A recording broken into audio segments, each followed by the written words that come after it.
Right, so as we move into March, it is already shaping up to be a very bad month for Israel on the propaganda front, as numerous narratives and lies have begun to collapse, not before time and deservedly so.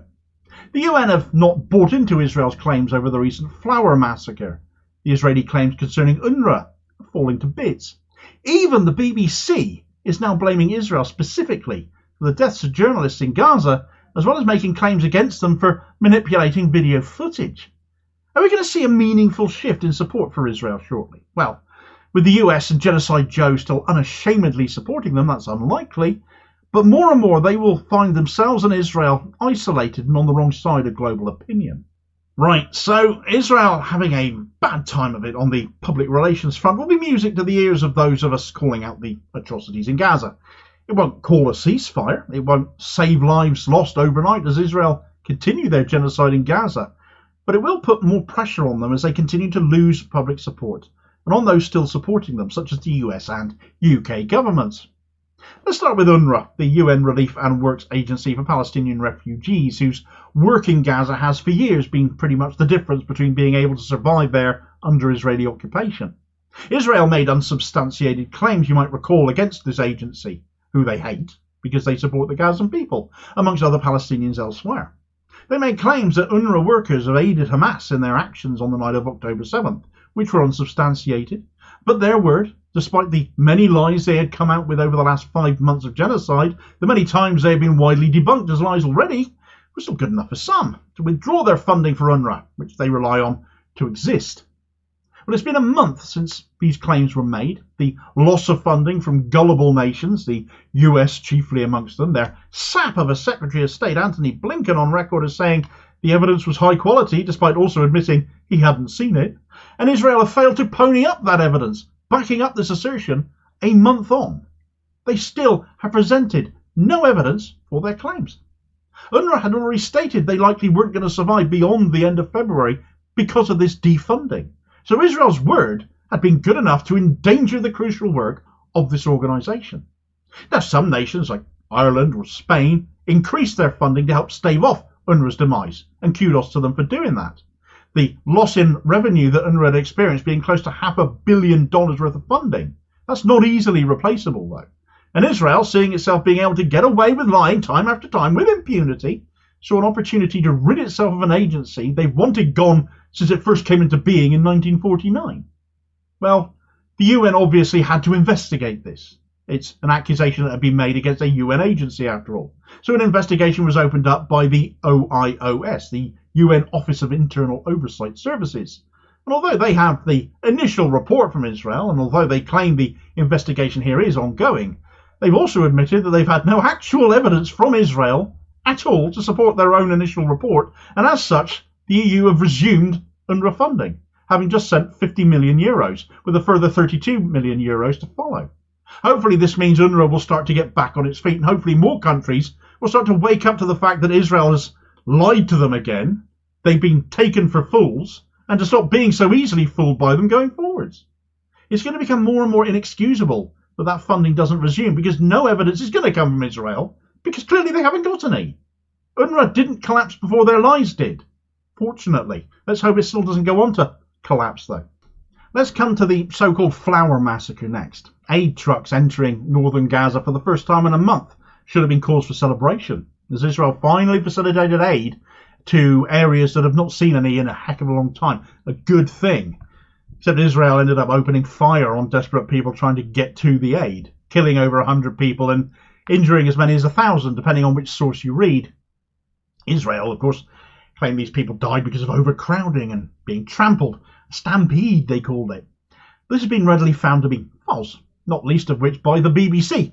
And I have to say, as a YouTube channel that has been extremely critical of the BBC and is likely to remain so, I can find no criticism of the BBC here aimed in this one, because as much as we mock and jeer at the BBC and its quizzling biased coverage, and we laughed at the BBC when they announced their new Verify service, which they claim sought to debunk media dishonesty, because the BBC certainly does its fair share of that.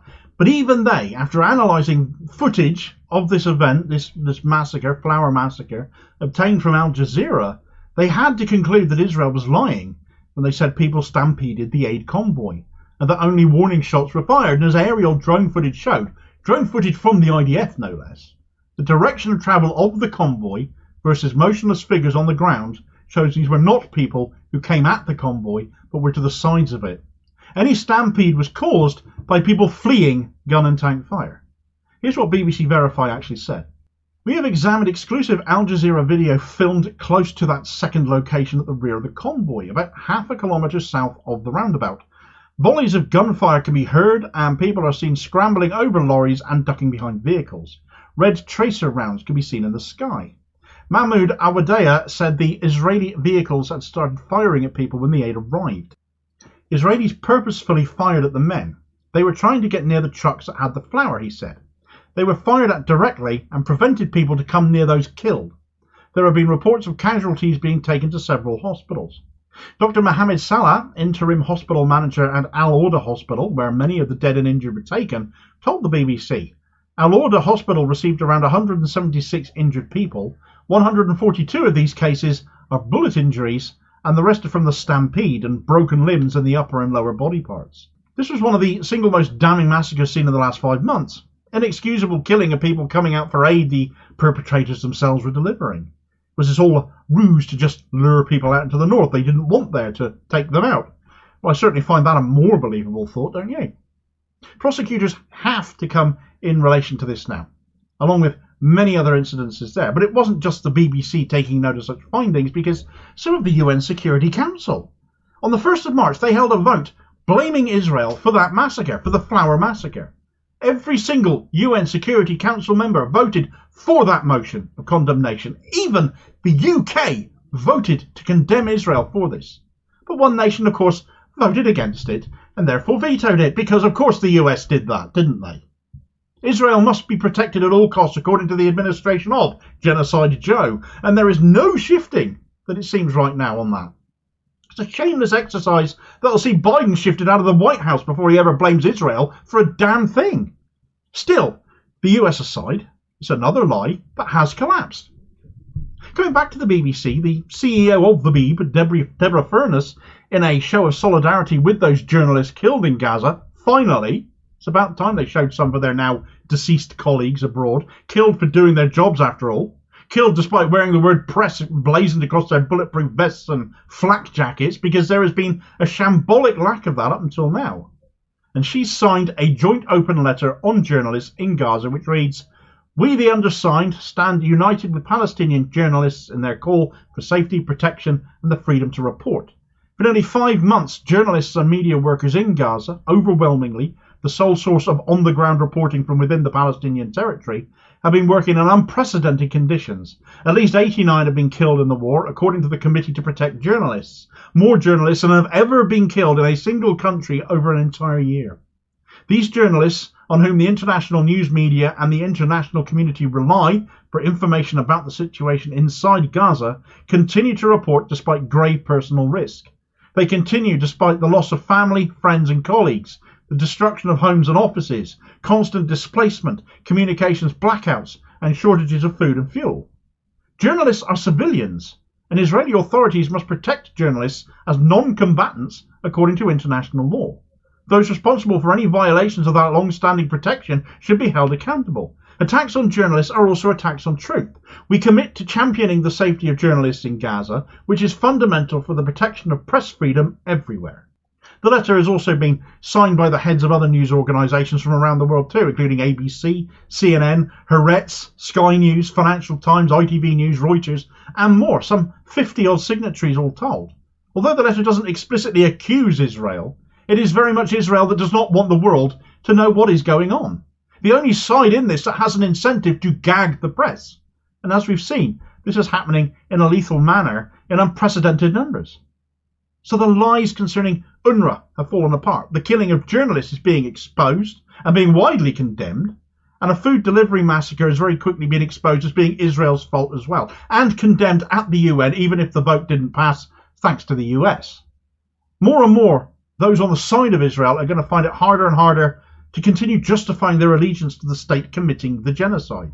And no amount of pointing to October 7th is going to cause people to ignore the following 5 months of atrocity that followed it, because in no way is it self-defense, and hasn't been now for some time. Israel and their determinedly resolute allies still are finding themselves more isolated, more on the wrong side of history going forwards. No amount of media spin excuses what we are seeing happening with our own eyes. In fact, more and more of the media are no longer prepared to do that. The many videos on social media, of course, which have horrified us, and now with even mainstream media speaking out, things can and will only get worse for Israel if they carry on like this. They continue to make claims that they cannot back up with evidence, if they continue to be proven time after time to be liars. Nobody's going to turn a blind eye to you anymore. And those political leaders that continue to do so hopefully won't be political leaders on that front for very much longer. Israel won't stop though, and certainly won't change. Despite the findings of the aftermath of the Flour Massacre, the Israeli security minister thinks we should be more concerned about the IDF soldiers who were involved on that day. Well, he would though, wouldn't he? Because he's a madman. But you can find out all about that story in this video recommendation here, and I'll hopefully catch you on the next vid. Cheers, folks.